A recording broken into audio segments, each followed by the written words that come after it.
Assalamualaikum warahmatullahi wabarakatuh.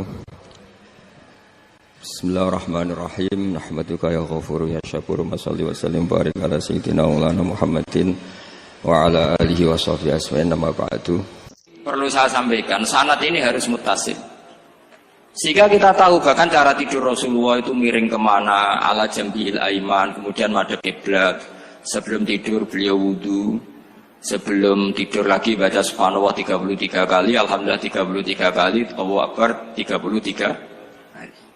Sebetulnya wiridan itu sanad paling kuat itu tentang mau tidur. Meskipun ada riwayat dibaca setelah apa? Sholat. Jadi makanya kita al-jamu baina riwayaten, habis sholat ya baca itu, mau tidur ya baca itu. Nah, sebetulnya habis sholat sama mau tidur itu ngeri mau tidur. Karena ini kan pemanasan mati. Pelatihan mati, karena satu kondisi yang ada sudah tidak bisa ikhtiar. Tapi kayak apa Rasulullah? Justru kita kondisi yang nggak bisa ikhtiar itu pesannya Nabi apa? Kamu baca ini, in mutta kata Nabi, ada yang baca in mitta. Kalau mau berpikir potensi paling ngeri, bahaya paling ngeri adalah orang mau tidur, karena di situ kita tidak bisa apa-apa. Cara musamu mangkel beku ya karek nyembelih, cara bojomu mangkel beku ya karek ngobong kok ini TV ini. Anda usah merasa tidak akan mengalami itu, ya insya Allah enggak itu. Tapi dengan melihat di TV semua potensi itu ada. Untuk aku turun yang kendaraan tangis-tangisnya akhirat. Kita kok Gusti kalau mau akhirat mau kecelakaan. Nah, justru mau tidur itu Nabi itu unik, kelihatan bahwa ada nubuah, ada kenabian yang luar biasa. Kalau mau tidur ada nubuah, ada kenabian yang luar biasa. Kalau mau tidur itu ada wiridannya. Saya termasuk orang yang fanatik baca wiridan sebelum tidur. Jadi jangan kira kalau Selasa sholat jarang wiridan, tidak punya wiridan di tempat lain, itu sangat suudzon yang menyakiti. Saya punya cara sendiri untuk ingat Allah itu, terutama mau tidur. Sampai istri saya itu protes. Gus nak bersolat tahu mau nyekel tasbih nabi tidur, saya punya tasbih lupa jumlahnya semuanya di kamar tidur. Ini sekaligus ijazah entah pamer kebaikan tidak tahu saya. Pokoknya sudahlah husnudzon saja. Suudzonu iblis. Karena mau tidur saya pikir kalau tahu-tahu saya bangun terus ketemu mungkar nakir terus kayak apa. Sehingga Rasulullah itu ngajari kita luar biasa. Bismika wa du'tu jambi wa bismika arfa'u. Kalau mau tidur doa apa populernya? Bismika Allahumma ahya bismika amut. Hafalnya gitu tok. Saya hafal banyak. Allahumma rabbas samawati sab'i wa rabbal arsyil azim rabbuna wa rabbu kulli syai' falikal habbi wan nawa. Allahumma antal awalu falaysa qablaka syai' wa antal akhiru falaysa ba'daka syai' wa antal dhahiru falaysa fawqaka syai' wa antal batinu falaysa dunaka. Itu tak baca sampai itu. Saking kadang takutnya sama Allah, akhirnya enggak bisa tidur. Kadang sampai 3:30 apa terus tidur baru setengah jam terus subuh. Jadi kalau melihat tren itu kayaknya saya bakat wali itu kalau trennya seperti itu terus. Tapi sayangnya tren seperti itu jarang loh. Makanya terus tidak jadi wali-wali gitu. Tapi saya ingatkan ke jenengan, sanad-sanad seperti ini tuh yang mungkin Anda lupa. Anda hanya ingat sanad misalnya ya Mu'ad, inni uhibbuka faqul dubura kulli sholatin atau fala tad'anna dubura kulli sholatin Allahumma inni ala dzikrika wa syukrika. Kamu lupa bahwa saat paling krusial dalam hidup Anda itu tidur. Sehingga disebut wa min ayatihi manamukum bil-laili wan. Itu dari segi krusial gawat darurat, setiap saat Anda bisa mati. Belum urgensinya tidur untuk melawan maksiat. Itu kalau kamu hidup di kota Demak atau kota Semarang, bener kepikiran niklap atau wong ayu-ayu seneng terminal ning ngene dalan-dalan, itu satu-satunya cara itu hanya tidur. Kowe nak melek tetap jelalatan tak jamin. Masuk kene ngarep masjid Demak nggo tasbih gede-gede. Pangeran bendelok wong liwat tuh eling lur. Barokahnya usul fikih adalah kita belajar dulu. Saya pernah musyawarah sama Gus Yofur tentang usul fikih. Usul fikih itu ada makalah, mubah itu tidak ada. Sebagian ulama berpendapat mubah itu tidak ada. Karena setiap mubah saat itu Anda pasti meninggalkan keharaman. Itsma min mubahin illa wa yatahaqqaqu bihi tarku haramimma. Tidak ada kemubahan kecuali saat itu kamu meninggalkan keharaman. Anda tidur, berarti Anda taroktal maksiat. Anda tidur berarti Anda meninggalkan maksiat. Enggak nyolong, enggak dugem, enggak zina, enggak maling, enggak ngerasani orang. Jadi tidur itu anggap saja, ya Rob, ya Allah saya mau tidur. Tidur itu ibaratun antarkil ma'asi. Jadi malaikat roket pate kandhani iki ra sekedar turu, ya kowe kudu ngerti iki ape ninggal maksiat.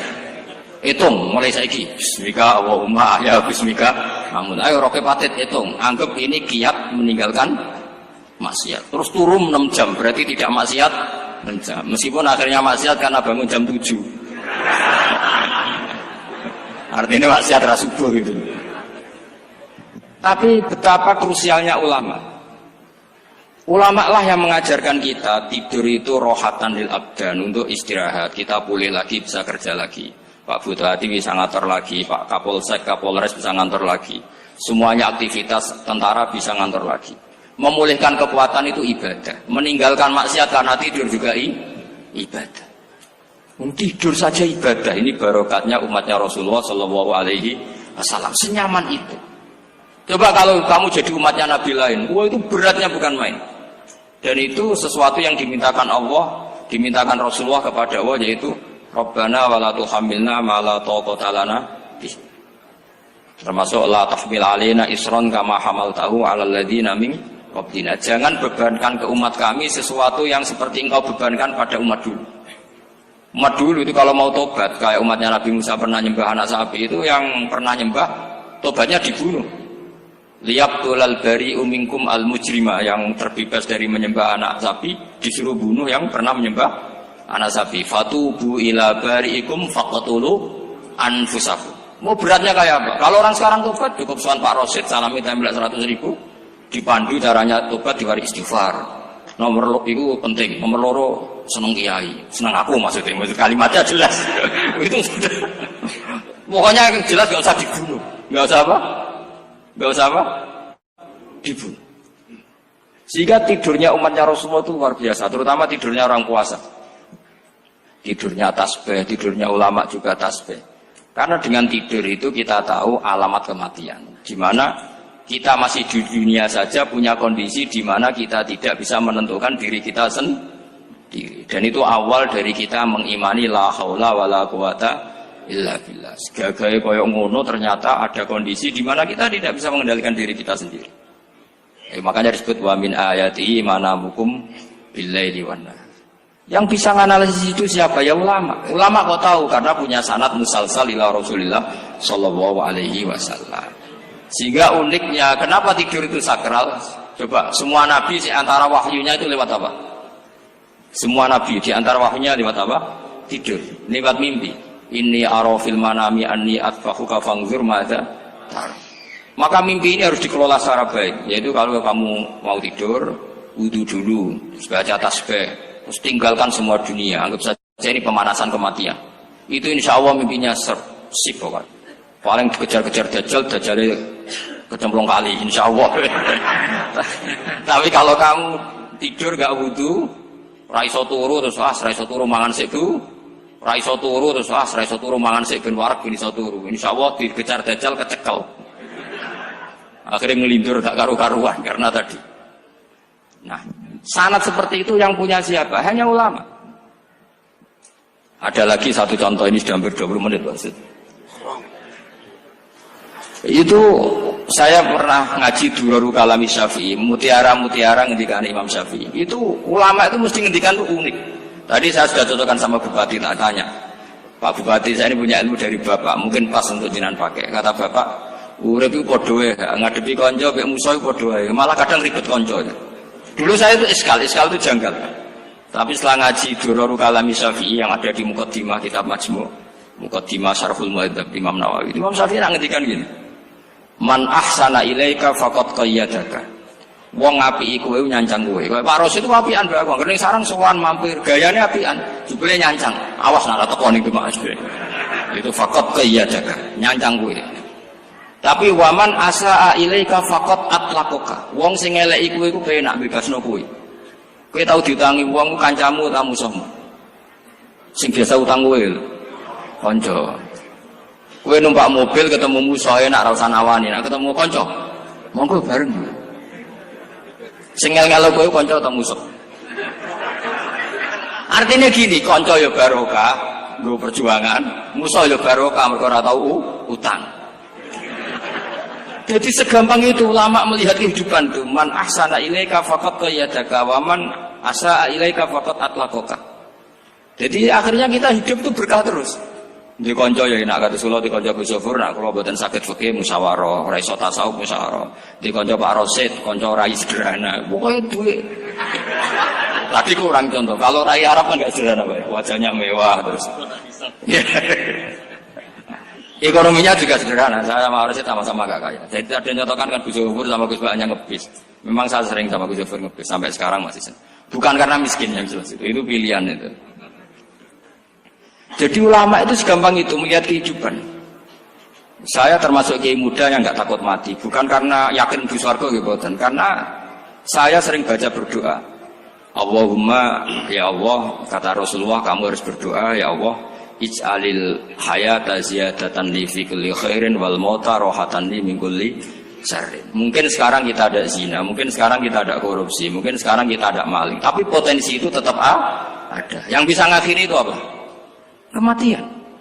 Maka anggap saja kematian itu rohatan li min kulli syarrin, semua mengakhiri semua keburukan.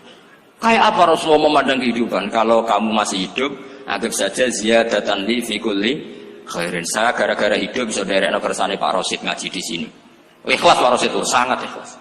Saudaranya senior kula dipaksa nggih gelem, diintimidasi nggih gelem. Wah itu barokah. Nanti setelah saya mau mati, saya juga akan ridho-ridho saja. Ya Allah, ini akhir dari segala potensi keburukan saya. Sehingga kiai NU, kiai alim itu ada bajingan, tukang ngemel wong kok mati. Saya gitu Pak, niki saya gitu. Tanggane ra ono sing gelem muni saya. Kiai ini maksud, ayo Pak muni saya Pak. Mboten saya ini tempuh. Lan saya pun mati mun mboten saged nakal nih. Ya jenenge rohatan li min kulli syarrin. Kalau mayit ya rohatan lahu min kulli syarrin. Kayak apa sanad kita ke Rasulullah kabeh itu dimana jadi ibadah. Al hayat ziyadah fi kulli khairin, al maut rohatan min kulli syarrin. Kenal Pak Rosid ya ibadah, apalagi kenal Gus Zofur ibadah, kenal Bupati ibadah, konco perjuangan. Oh, kenal preman ya ibadah, konco latihan dakwah. Anggapnya latihan ngelola rehab. Kenal polisi ibadah, jaga stabilitas nasional. Kenal ABRI ibadah, jaga NKRI. Kenal orang nakal ibadah, dianggap pembina. Semua itu ibadah. Kayak apa ajaran agama ini? Semuanya baik-baik saja. Tergantung niat. Tapi sanad ini siapa yang punya? Hanya ulama. Nah ulama itu siapa? Ya orang yang kamu ketemu. Dalam konteks ini Mbah Mun. Mbah Mun ngajari kita macam-macam. Mbah Mun ketemu orang siapa saja hormat. Saya kemarin bikin makalah untuk beliau, termasuk saya cerita dari riwayat Rasul akli ba'dal iman billah at-tawaddud ilan nas wastina'ul ma'ruf ila kulli barrin wa fajirin.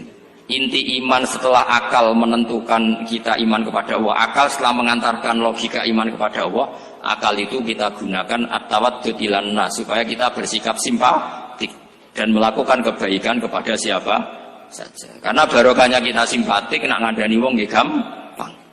Misalnya kita di kiai alim sundul langit sampean mbek tangga modit, ketemu wong perengut, sing ape ngandel iku sapa? Sementara sing preman, ayo ngopi nggonku sik tenang ae. Sing kiai ini orang begawean ngene kopi kowe. Akhirnya sing preman sakhok di pengaruh, sing kiai ini bakhil gak duwe pengaruh. Itu tidak boleh kejadian seperti itu. Makanya ada riwayat wastina'ul ma'ruf ila kulli barrin wa fajirin. Terus kula suwun sanad-sanad seperti itu tidak boleh hilang. Saya itu kitabnya Bangun Al-Ulama Al-Mujaddid itu setengah hafal. Sampai sekarang masih tak baca. Kalau mau tidur tak baca. Bahkan di tas saya itu ada terus. Ya karena kalau saya di Jogja kangen Bangun baca itu. Ketika beliau masih sugeng. Apalagi sekarang. Karena jangan sampai saya ini punya fatwa yang mukhalif terhadap fatwanya Mbah Mun. Ini terutama warning sama santri sarang. Nggak boleh. Terakhir-terakhir itu Mbah Mun punya kecenderungan, punya pikiran kayak Yusuf Qaradawi. Ya potensi wajibnya zakat khodrowat fawakih.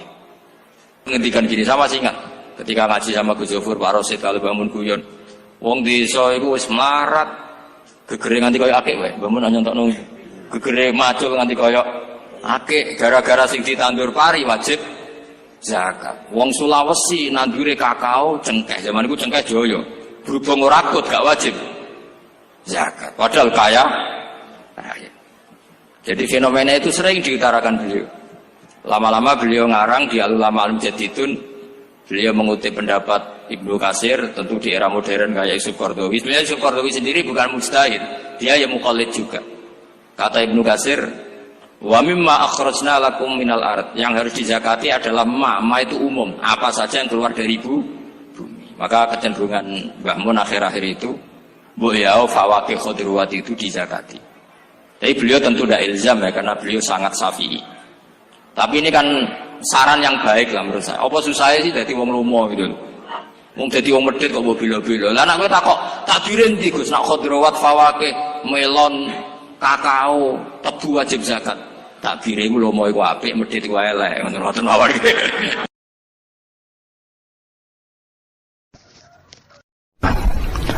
Ada nikmat batinah, yaitu kepuasan mendapatkan ma'rifatullah. Aku ulang lagi, kepuasan mendapatkan apa? Ma'rifatullah. Itu nikmat batin. Baik yang terkait Allah maupun terkait logika-logika tasawuf. Terkait Allah misalnya gini, misalnya kula mikir ya. Kula nu bolak-balik matur niki, berkali-kali di tempat ngaji ini. Mugi-mugi jenengan eling, mboten gadah masalah ingatan ini eling-eling. Eling-eling tenan. Wong nak soleh, ya soleh, soleh. Cek soleh mulai cilik, cek soleh dadakan terus husnul khotimah. Pokoknya napa? Soleh. Niku nak mati, niku bumi ku nangis. Nangise bumi ku kekurangan utawi kalong wong sing sujud ning ndekne. Ya Allah Gusti, biasane wonten tiyang niku sujud teng nggen kula, dia berperilaku baik teng nggen kula, sakniki tiyang niku mun jenengan ambil, nangis bumi.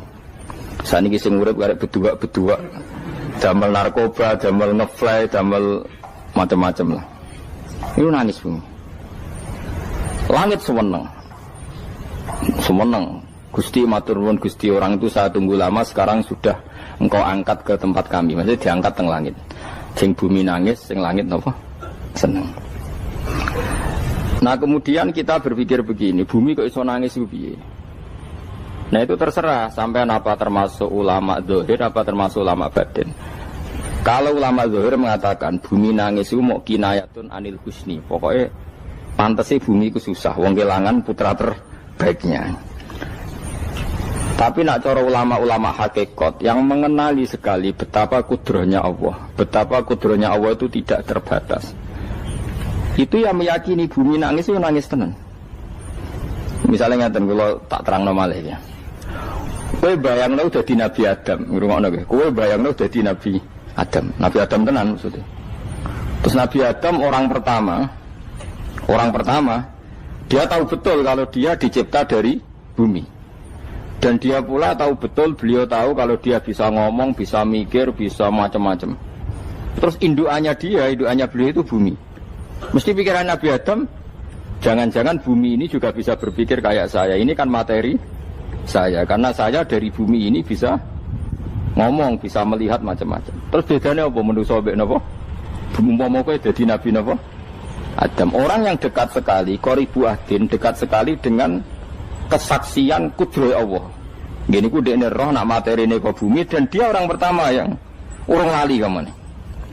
Tapi ketika sudah ribuan orang, mungkin jutaan orang, lali, seakan-akan bumi itu tidak jenis dari kita. Bumi adalah hal yang berbeda dengan kita. Kita manusia berakal, bumi itu benda mati. Terus kowe katut wong goblok-goblok, bumi itu benda mati.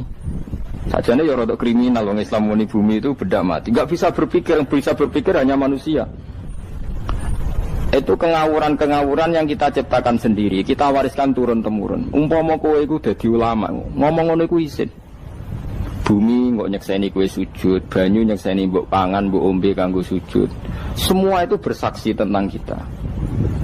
Ya, lan sampean tanglet kula, cara melogika gimana? Begini, tak wari cara gampang-gampangan ya. Tak warai tauhid sing kasyaf. Tauhid ini yang dawuh Sayyidina Ali lau kusifal khoto umastatu yakinan. Umpama somben tutup-tutup iku dibuka, akulah imanku ora tambah mbek pangeran. Karena tren dunia dan akhirat sama. Zaman yang dunia ya Allah ala kulli saing kodin, kok zaman yang akhirat ya Allah ala kulli saing. Cara Sayyidina Ali, somben aku wis matilah imanku ora tambah, meskipun aku ora swarga neraka. Lah kena napa? Darah padha wae, ning dunia ya pertunjukan kudratullah, ning akhirat ya pertunjukan kudratullah. Jadi pikirannya Sayyidina Ali seperti itu. Saya kan lahir misalnya tahun 1970. Berarti mulai Nabi Adam itu saya kan enggak ada. Ngerti-ngerti ada. Saya mengira waktu zaman tidak ada itu panjang apa cepat? Cepat, karena kita tidak melalui itu. Ujuk-ujuk wujud. Kadang kalau mati ya wedi kan. Mau mati jebule kiamat 1 juta tahun kasih opo nang kuburan. Masuk di Khalillah lho. Makanya aku ya ora roh, tak tinggal turu sakmono kan yo nglilir. Nang nglilir terus nanti. Apa mlaku-mlaku nang donya, apa piye kok. Nak turu ya kok ngani ngoyo turu kok. Ribuan tahun lintas. Terus ya apa jajal? Sampeyan tak takoki, misale sampeyan ning kuburan iku apa? Apa ngadepi muka nakil tukaran terus itu keselen tukaran kok nopo ratusan ribu mungkin. Nah terus kita dilatih. Kata Sayyidina Ali gampang latihan seperti kata Sayyidina Ali apa gampang udah jadi wong alim. Pada akhirnya kita ini aku zaman urip yo ora roh karepe, ngerti-ngerti urip, mati yo ora roh karepe. Pas mati sampean petangin dah yo ora roh karepe, pokoke wa matar sauna illa ya Allah. Makanya masyhur itu dia ketemu orang ateis. Dia orang ateis itu anti Tuhan, anti Tuhan pokoknya. Dia ditanya, lalu kamu hidup itu karena siapa? Ya enggak tahu hidup. Lalu kamu mati yang menentukan siapa? Ya enggak tahu, kalau tahu mati. Ya berarti Anda enggak bisa menentukan diri kamu sendiri. Akhirnya dia taslim, ya ada yang menentukan. Lah ya ada yang menentukan itu dalam Islam disebut apa? Allah, disebut kalimatu haqqin alaiha nahya wa alaiha namut. Jadi kalau maknani itu kalimat yang benar-benar nyata, yang karena kalimat itu pula kita mendapat kehidupan, yang karena kalimat itu pula kita mati, yang karena kalimat itu pula kita akan bangkit lagi. Itu yang makna hakikat. Tapi kalau makna syariat enggak begitu. Kalau makna syariat begini, dan ini benar juga. Mulane kena ada di ulama, ciri utama ulama itu jami'ul bayan. Dia kalau menjelaskan itu indah sekali dan orang pasti taslim. Sampeyan saya tak warai tenan. Sampeyan kan biasa wiridan la ilaha illallah kan biasa, mulai mimpin tahlil sampai kepeksa mergo do tahlil melok, sampai sing darani bid'ah akhire ya melok tanggane napa? Tahlil. Soale wae. Kata Ibnul Qayyim Al-Jauziyah dalam kitab Zadul Ma'ad. Kitab Zadul Ma'ad itu kitab kesayangannya Sayyid Abdul Al-Haddad. Sayyid Abdul Al-Haddad itu pengakitab Zadul Ma'ad. Padahal kitab ini dikarang oleh muridnya Ibnu Taimiyah. Abdul Al-Haddad itu gak seneng Ibnu Taimiyah tapi seneng muridnya. Jadi di sini ulama ya demokratis. Gak seneng gurunya tapi seneng. Saja nih Ibnu Taimiyah itu orang baik. Ya ulama top ya baik, ya waras top. Tapi ngerti-ngerti Wahabi itu identik dengan Ibnu Taimiyah. Akhirnya ulama ahli sunnah penyebut itu terus isin. Mulane kiai-kiai ra ono sing dalil kala Ibnu Taimiyah mergo dicap Wahabi. Padahal Ibnu Taimiyah wong alim.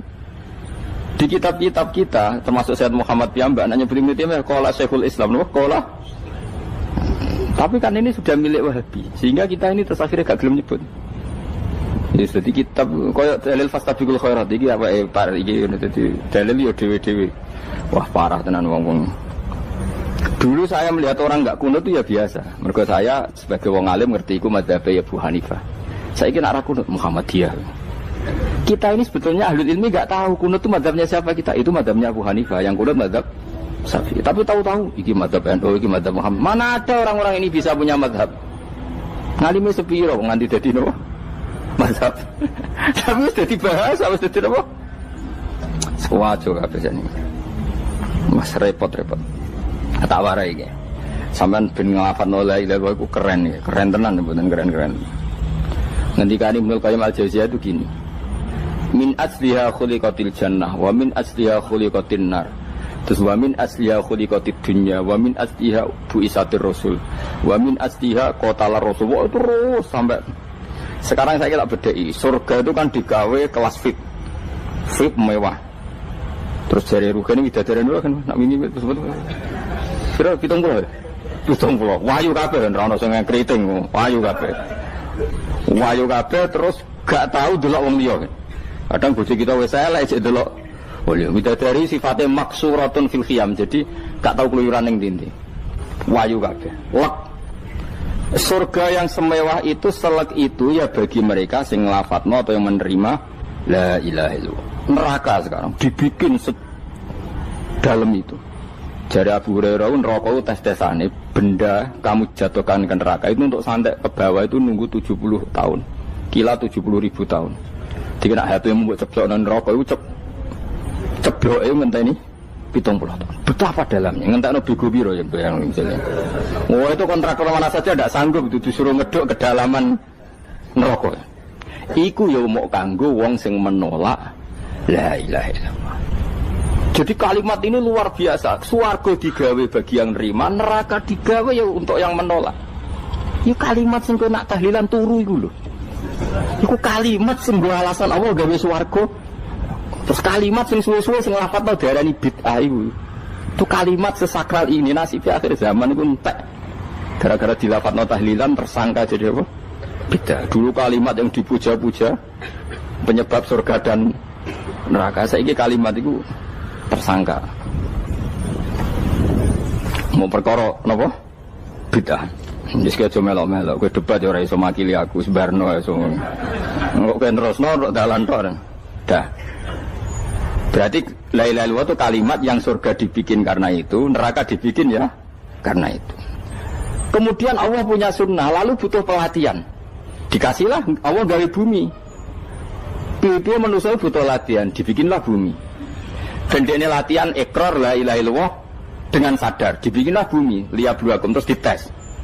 Wes digawe bumi, ono makanan, ono minuman, ono wong wayah, ono pegatan macam-macam, wong diutang wis mbulet macam-macam. Gue ngetes, eling la ilaha apa eling utangi, eling la ilaha apa eling kasuse, pokoknya dites. Karena enggak fair kalau Allah bikin itu kemudian enggak dites. Dibikinlah darul imtihan. Dunia itu bahasa Arabnya darul imtihan. Tempat tes-tesan, imtihan mana apa? Tes, liyabluwakum diuji. Wes diuji kita hidup. Artinya kita dihidupkannya pun oleh Allah demi tes-tesan la ilaha itu disebut kalimatul haqqin alaiha. Nah ya sebenarnya kita hidup pun ini untuk dites. Pada akhirnya la ilaha illallah apa enggak? Paham ya? Terus dites. Allah itu juga secara hukum itu kan enggak fair, dites kok enggak punya pemandu. Dibikinlah rusul, diutuslah para rusul untuk pemandu. Tes itu kan butuh seru. Mak pemandu tok ora ono musuhe kan enggak seru, dibikinlah setan. Sakjane sebagian kita sudah setan tapi ini ben seru. Lho ndak setan kan minal jinnati wan nas, rumangsamu setan usopo. Baik setan minal jinnati wan nas. Jadi kena muni auzubillahi minasyaitonir rajim terjemahane berlindung Allah dari saya sendiri ya Allah itu kata itu. Lu itu kalau lama dulu biasa auzubillahi min syururi anfusina wa min sayyiati amalina. Sebenarnya kita berlindung hanya dari setan yang jauh, iblis enggak. Ya setan diri kamu sendiri, min syururi anfusina, dari kejelekan diri kita. Ngomongnya do wujud, soalnya setan tuh makhluk gaib sing piye. Lah kowe iku sapa? Nganti kowe maksiat terus mergo akrab klop, roh mbek setan ku klop. Mulane terus maksiat. Dah. Allah ngutus pemandu yang ngecul setan ben fair. Napa? Fair. Jadi semua darul ibtila ini juga demi kalimat. Nah, makanya disebut kalimatul haqqin sing alaiha nahya. Kita hidup ya demi mendapatkan kalimat itu. Kita mati nanti ya demi kalimat itu, artinya mati ke neraka ya karena kalimat itu kita menolak atau mengabaikan. Masuk surga ya karena kalimat itu kita hormat, kita benar dalam memperlakukan kalimat itu. Berarti alaiha nahya wa alaiha nam. Terus wa alaiha nub'as karuan, kalau kamu termasuk minal aminin ya nub'as minas solihin, kalau minal kafirin ya nub'as minaz zalimin. Tapi semua desain dunia ini hanya demi kalimat la ilaha illallah Muhammadur Rasulullah. Nah ini kan penting. Bagaimana mungkin kemudian kalimat sesakral ini, sehebat ini, kemudian ada orang tahlil kamu tidur. Kok iso? Kalau jangga kok iso wong turu. Misalnya kayak mangkel, kalau mangkel sing mimpin Gus, wira barbar. Bagaimana mungkin kalimat yang menyelamatkan Anda kemudian Anda anggap problem? Elek gak? Apalagi kamu anggap ini bid'ah. Nak cara kula oke lah. Ndongakno mayit itu gak ono tuntunan Nabi. Tahlilan gak ono tuntunan. Tapi wis muni tok kono tok. Artinya muni tok kono tok ora usah nyerang kalimah, enak kalimah tetap kalimah thayyibah. Soal kowe ora seneng sing tahlil, mergo tiga profesi lah iku wonge wae gedhinge aja geman. Ya saya misalnya, saya kadang enggak cocok sama mubalek karena kadang profesi. Tapi saya tidak pernah anti pengajian bagaimana itu membawa syiar Islam. Tapi kalau mubalek kadang ora seneng, kadang takon entuk piro.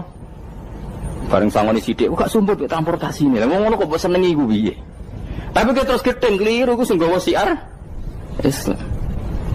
Mana ada pengajian didengar orang banyak tanpa mubaligh? Gak iso. Ini iso melepokno barang-barang ra penting dadi penting iso. Lah cara guruku teng Larang ning ape melepok kanggo panggung barang perkara. Tapi kadang ya benar.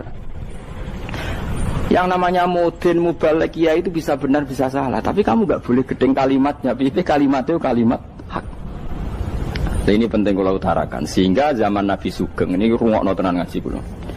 Zaman Nabi Sugeng ada sahabat namanya itu Usamah bin Zaid. Ini sahabat kesayangannya Nabi, hibbu Rasulillah. Usama itu diutus Nabi perang. Ini dengerin nih, diutus perang. Pas perang itu si kafir tadi memenggal temannya. Ada yang tangannya putus, kakinya putus. Wah, seorang kafir ini sudah luar biasa. Bacok sana, bacok sini. Ketika terdesak oleh pasukan Usama, kebetulan Usama ini cakap ya, sama beberapa temannya orang Ansor. Orang kafir yang sudah qata'a arjulana wa qata'a aidiana, dia pas terdesak bilang la ilaha illallah. Terus sama Usama tetap ditusuk, dibunuh karena dia berpikir ini qolaha muta'awwidzan, dia melafadzkan kalimat itu hanya berlindung dari pembunuhan. Setelah dilaporkan Nabi itu marah besar. Nabi ngendikan kaifa anta ya Usama bila ilaha illallah idza ja'at bika yaumil qiyamah. Kowe nek ditakoki la ilaha illallah ku piye? Piye-piye wis ngomong la ilaha illallah, tapi sampai ngomong ngoten sakwise ngethoki tangan kula, maksudnya tangan kula tangan kelompok saya, kiai saya. Nabi tetap jawab kaifa bila ilaha illallah idza ja'at bika yaumil qiyamah. Pokoknya Nabi menyoal terus. Sampai menjadi fatwa ijma'nya fuqaha, siapapun yang melafadzkan la ilaha illallah harus kita terima meskipun qolaha muta'awwidzan, meskipun saat melakukan hanya cara zahir berlindung dari kematian, sehingga kita terima. Orang kafir yang 80 tahun kafir melafadzkan la ilaha illallah 1 menit menjadi mukmin. Sampai ada ayat qulil ladzina kafaru iyantahu yufar lahum ma qad salam. Ini kalimat yang sakral, bahkan kafir yang 80 tahun saja menjadi mukmin hanya karena melafadzkan la ilaha. Mulane yang ngaji saya, yang senang saya, jangan pernah kamu mengatakan ada bid'ah yang orang bisa jadi kafir. Bagaimana mungkin orang mukmin yang ke kuburan dan melafadzkan la ilaha illallah kamu katakan kafir? Padahal kalimat ini yang kafir 80 tahun saja menjadi mukmin. Saiki ana wong nglafadzno la ilaha illallah mergo salah tempat pinggir patok mbok arani kafir. Kok aneh. Sing kafir 80 tahun dadi mukmin iki gara-gara ngafalno la ilaha illallah dadi kafir. Mergo mau salah tempat ning pinggir apa? Patok. Mboten ora cocok muni nganggur, wong sering ziarah ku nganggur. Nyatane ya tenan. Cara dene pegawai negeri ora sering ziarah. Nah iku tapi ora usah muni kafir gak mungkin lah. Coba kalimat ini itu orang kafir yang 80 tahun menjadi apa coba dengan melafadzkan kalimat ini? Mukmin kan? Berarti kalimat ini adalah kalimat penghilang kekafiran. Lalu karena dilafadzkan secara salah dianggap kafir. Hanya karena bid'ah itu tidak mungkin. Makanya sebetulnya Wahabi yang alim-alim itu tidak berpendapat demikian. Saya punya beberapa referensi Wahabi yang alim itu tidak pernah mengkafir-kafirkan orang karena perdebatannya seperti itu. Tapi saat ini wis kuwajo. Sebenarnya kalau orang alim itu ya mirip-mirip. Entah Wahabi entah tidak mirip-mirip. Karena kalimat tadi. Wahabi itu kitab terbesarnya itu Ibnu Taimiyah. Ibnu Taimiyah itu punya murid Ibnu Qayyim Al-Jauziyah. Itu sampai sekarang saya lihat di fatwanya Ibnu Taimiyah itu begitu hormat sama orang-orang kita ini sama. Tapi tahu-tahu lewat penyaduran sana sini terus menjadi kacau. Jadi kalau balik ini malah sampai nak kepengen dua nikmat batinah seperti tadi yang saya utarakan. Swarga dicipta sedemikian mewah ya demi yang menerima la ilaha illallah. Terus neraka dibikin se ekstrim itu juga bagi yang nolak. Kemudian dibikin daru pelatihan yaitu dunia ya karena kalimat berarti kalimat itu luar biasa. Wa biha qamatis samawati wal ardu. Kalimat ini pulang menjadikan langit bumi berdiri. Lalu sekarang kita bisa ngomong, bisa berpikir, bisa ngadekno BPKB macam-macam. Itu karena kita sendiri apa karena kudratullah? Saya tanya. Karena kudratullah. Kalau karena kudratullah, apa susahnya Allah bikin kemampuan tanah ini nangis, tanah ini susah. Wong podo-podo kowe iso nangis, iso mikir ya mergo kudratullah, ndak karena kamu. Harusnya ya sama, bumi-bumi ini bisa menangis juga karena kudratullah. Makanya bumi ini menangis ketika enggak ada orang yang sujud. Iku ya mungkin. Wong zaman kowe iso nangis ya krana kudratullah, mestine bumi yang kamu katakan benda mati, hakikatnya dengan kudratullah juga sama dengan kita. Mulane tenggene kitab Al-Husunul Hamidiyah, kula ngrasa utang tenan mbek kitab niku. Dulu saya ngaji 2 tahun kitab Al-Husun. Kitabnya kecil tapi saya ngaji itu 2 tahun. Berkali-kali saya ulang. Itu beliau cerita gini. Dia yang ngarang itu orang alim, kebetulan dia orang India. Memang kelebihannya kitab dikarang orang Arab itu luweh bulet. Wong Arab kan semuanya Islam, karangannya itu standar. Ini dikarang orang India. Di Tonggo Blodor, di masjidnya, dikarang ulama yang masyarakatnya itu udah karu-karuan. Beliau cerita itu gini, manusia itu punya satu kebodohan, di mana kebodohan itu disebabkan oleh Robtul Asbab Al-Adiyah, mengkaitkan sebab sing biasa-biasa. Misalnya gini, zaman saya kita omongi, misalnya ada orang bilang gini, batu ini nanti itu menjadi ayam. Orang bilang mukhal apa enggak? Enggak, jawab saja. Mukhal. Kenapa bilang mukhal? Karena dikira enggak bisa kan? Enggak, jawab saja. Jawab satu-satu. Batu ini menjadi ayam. Kamu jawab mukhal. Alasannya apa? Alasannya enggak mungkin terjadi, apa kamu enggak bisa? Sebetulnya karena kamu udah bisa. Udah. Lau ukhbiro dzakar rajul. Andai kan orang itu kamu kasih tahu, klungsu ini biji asem itu, biji pohon asem itu. Nanti yang kecil ini suatu saat besar. Setelah besar buahnya banyak, tambah besar, tambah besar. Terus orang bilang mungkin. Ketika bilang mungkin itu karena dia bisa, apa hanya karena menyaksikan berkali-kali ada kejadian nak klungsu ditandur, iku iso dadi gede. Coba sama jawab. Karena dia bisa, apa karena hanya menyaksikan itu sering terjadi? Hanya misalnya. Artinya zaman dia mengatakan mungkin, itu pun tidak memberi kontribusi ikut buat. Iya enggak? Tetap bergantung kudrahnya Allah. Dia hanya bilang mungkin karena sering melihat. Sebenarnya dia enggak sama sekali memberi kontribusi. Lah ya darani mungkin ya ora urun. Paham ya? Lalu kenapa dia kecangkeman terus muni wong wis mati dadi lemah gak mungkin dadi manusa meneh. Lho zaman dadi manusa sing wis ngene iki kok mani dene lara melo gawe. Terus muni mungkin mergo sering terjadi, sering bersaksi. Berarti sebetulnya manusia itu pakai ukuran dia mampu tidak mampu apa pakai ukuran bersaksi melihat. Bersaksi. Nah ini kan problem, kita sebagai manusia itu problem. Mulane disebut wa kanal insanu zaluman jahula, wis goblok aja-aja. Mergo manusia itu nak wis goblok aja-aja. Makanya saya kemarin diminta ngisi di pondok kajen. Kalau sampeyan berdebat sama orang ateis atau orang komunis itu gampang saja. Dilatih begini seperti teorinya Quran. Ya nanti saya teruskan, ini tak ulang lagi ya. Saya ulang lagi ya. Andai kan nggak pernah terjadi telur itu jadi ayam, nggak pernah terjadi sama sekali. Telur itu jadi ayam. Terus kamu mengasih tahu orang tadi, telur ini loh nanti jadi hewan yang hidup terus terbang. Mesti dia bilang mukhal, mau benda mati kok nanti jadi benda hidup yang terbang ngalor ngidul. Berhubung sering terjadi dan dia pun tidak ikut bikin, bilang mungkin. Paham? Saya ulang lagi ya. Berarti dia bilang mungkin karena sering apa? Terjadi dan dia lihat. Andai kan pertama kali gak ada telur sama sekali yang jadi ayam, terus pengalaman pertama di dunia belum pernah terjadi. Kamu kasih tahu telur ini nanti jadi ayam terus terbang. Orang ini bilang mukhal enggak? Mukhal. Berhubung sering terjadi bilang enggak? Nah berarti kita nanti bangkit dari kubur gampang saja bagi Allah. Cuma belum pernah terjadi kamu mengatakan mukhal. Nah makanya otak kita harus dibenahi. Kalian jogeman percaya ambek yang pernah kita lihat, yang sering kita lihat. Percayalah dengan akal, tapi akal waras tuh. Para waras itu serempet tatanannya wangil. Makanya Islam itu melatih.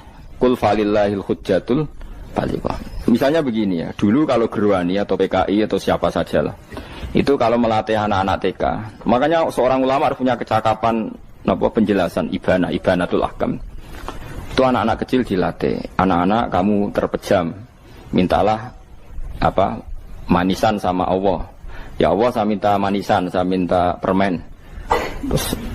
Terus disuruh buka, dapat enggak anak-anak? Enggak dapat bu, wah berarti Allah enggak ada. Sekarang minta sama bu guru. Bu guru kami minta permen dikasih.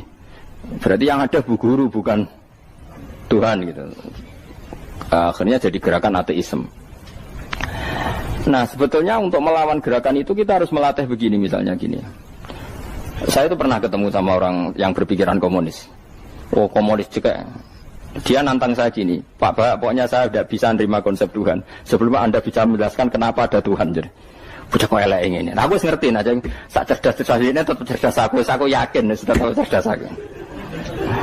Rasanya selain lainnya selama meyakinkan, tapi pikir tetap cerdas. Kulo itu kan wong Quran gitu, artinya punya pikiran panjang. Mungkin di antara orang Islam kita ini tidak punya kecakapan menjelaskan. Tapi kalau orang sering baca Quran, apalagi dia ngaji tafsir ya, yang waras, maksudnya waras lah. Serapati seneng duit, barang ini penting. Kalau seneng duit, mari goblok. Yakin ulama seneng duit, mari goblok, tak jamin. Umpama alim ya kelas B, kelas C gak bisa, tahqiq gak bisa. Kalau tahu dikandani konco kulo riyen ambek jenengan udah saya kaca akhir. Lah kenapa apa? Cok seneng duit kok. Duit itu masalah bagi ulama. Orang duit lebih masalah kan ya. Maksudnya rasa senang tapi ojo terus gak duit. Sekarang saya tanya, Quran itu melatih kita gini. Quran itu sederhana kalau ngelatih tauhid. Tapi orang pasti ingat. Kata Allah gini, nggak apa-apa, saya ada Tuhan nggak apa-apa. Kamu yang Tuhan. Tapi buktikan kalau kamu Tuhan. Caranya gini. Am khalaqus samawati wal ardi. Ya nggak apa-apa, kamu yang Tuhan nggak apa-apa. Tapi buktikan kalau kamu menciptakan langit, bumi. Mereka pasti ikrar, ya tidak mungkin saya menciptakan bumi, saya lahir sudah ada bumi. Yesus lahir sudah ada bumi, nggak mungkin Tuhan. Terus Tuhan membuat pertanyaan kedua, am khuliqu min ghairi syai'in. Ya sudah, kalau saya ada Tuhan, lalu nggak ada Tuhan, berarti alam raya ini tercipta oleh sesuatu yang nggak ada. Aneh nggak? Misalnya sebelum alam raya ini nggak ada Tuhan. Berarti sebelum alam raya ini kan adanya nihilisme, sesuatu yang nggak ada. Kemudian sesuatu yang nggak ada menjadi penyebab sesuatu yang ada. Aneh nggak? Menurut ya aneh. Sesuatu yang nggak ada itu mestinya kan nggak bisa ngelabeti, nggak bisa berfungsi, nggak bisa ada gunanya. Wong jenenge ra ono iku ya ora marai apa-apa. Mau ra ono kok dadi sebab. Sesuatu yang menjadi sebab itu yang wujud apa yang nggak ada? Yang wujud. Sak takoki. Lah kalau nggak ada Tuhan berarti alam raya ini lalu sebabnya apa? Ya dari ketiadaan, lalu tiada itu menjadi sebab. Yang tiada kok jadi sebab itu tekem gitu. Mikir. Di mana-mana yang sebab itu harus barang yang wujud. Gak boleh tiada kok jadi sebab. Ini kan jadi aneh. Sesuatu yang tiada menyebabkan sesuatu yang ada. Terus ya pokoknya ronde ini kalah. Tahu kapan tak pikir aja. Pikir nganti mati temenang aku ini. Makanya sebetulnya dalam ilmu mantek, pertama itu kita tidak harus iman Tuhan itu namanya Allah, tidak harus. Makanya pertama dikenalkan, sementing kenal Tuhan itu ada dulu. Disebut zat sing wajibil wujud, belum disebut namanya Allah. Allah itu disebut nama Islam, itu paham ya? Saya ulang lagi, Allah disebut itu nama Islam. Tapi kalau penemuan akal hanya sampai kita ini butuh zat sing wajibil wujud, sing menjadi penyebab semua alam raya ini. Di bahasa Arab disebut musabbibul asbab. Belum menyebut Allah musabbibul asbab. Islam pun pertama Iqra turun ya gak nyebut Allah. Iqra bismi rabbikal ladzi khalaq, khalaqal insana min 'alaq. Iqra wa rabbuka. Tuhan itu siapa? Yang mencipta. Nah, yang mencipta ini oleh syariat Islam disebut Allah.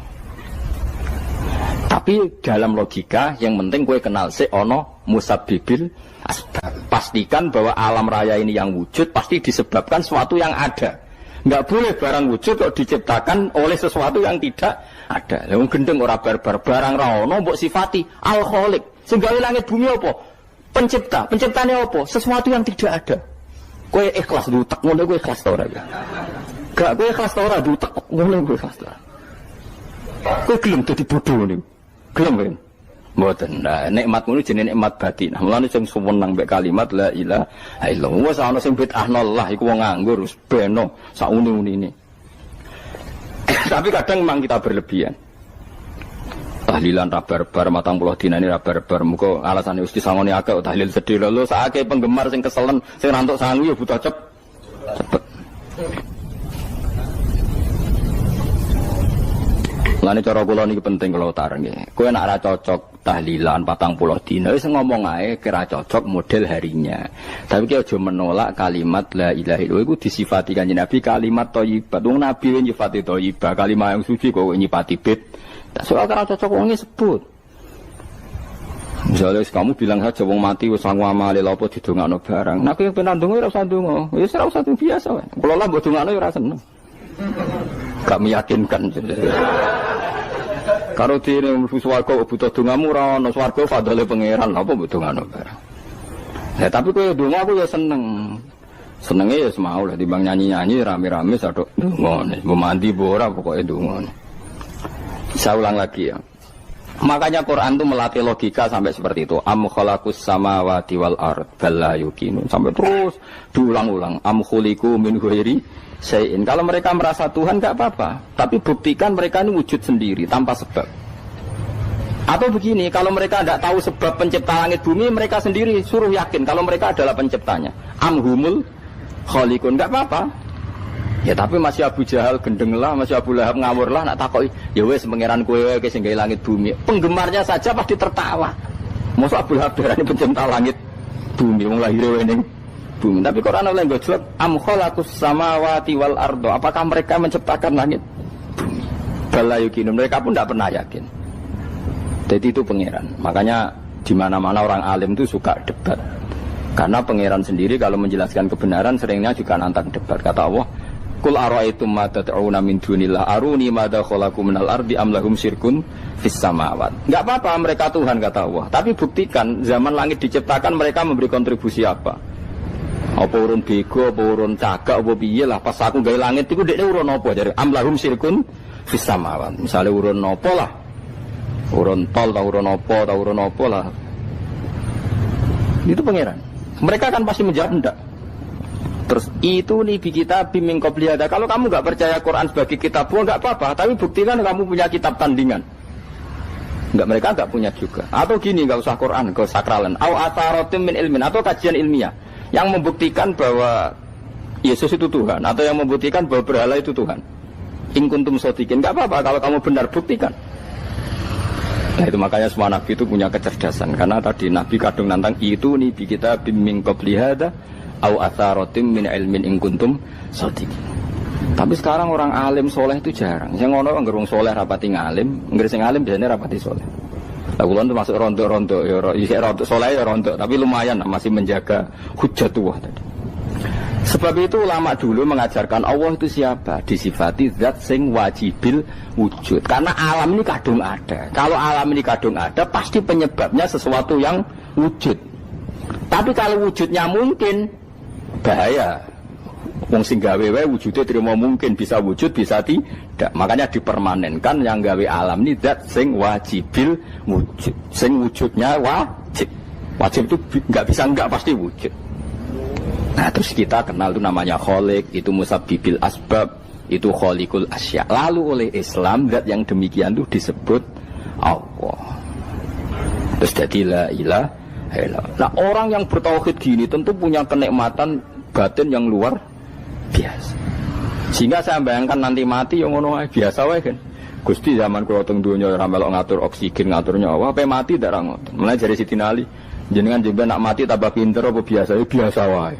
Ning bumi yo ndelok kudrohe Allah, kok ning akhirat ndak ra padha wae ndelok kudrohe Allah. Mulane beliau masyhur guyonan beliau lau kusifal ghata mastatu yakinan. Soben aku nek mukasafah ning akhirat imanku yo ora tambah ya biasa wae, standar-standar wae.